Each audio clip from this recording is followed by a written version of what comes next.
April 1939. Kit.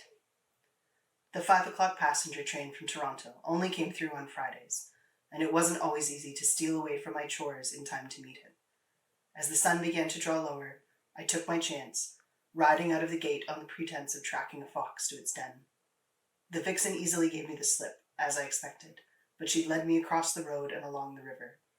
Soon I was down the valley and 3 fields over, where the train whistled in the distance. I put my heels to my horse, and we began our headlong rush to the tracks. The game was to race the train to the far end of the fields, catching it before it disappeared into the trees and out onto the narrow railway bridge over the river. Between the uneven ground, the gopher holes, and the cedar rail fences, it was an incredibly foolish game. But my horse, Rat, and I had been playing it since he was a half-broke yearling, and I was barely tall enough to reach his withers.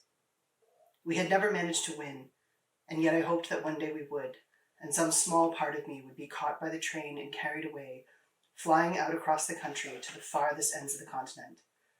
I would be able to close my eyes and be anywhere but here with just a wish.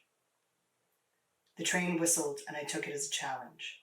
Rat jumped the first fence with a practiced surge of muscles, me floating on his back like a dandelion wisp.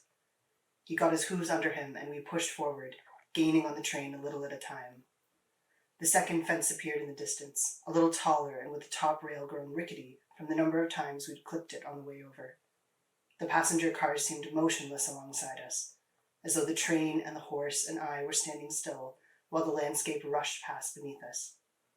In one window, I saw the watery smudge of brown and grey that was my reflection.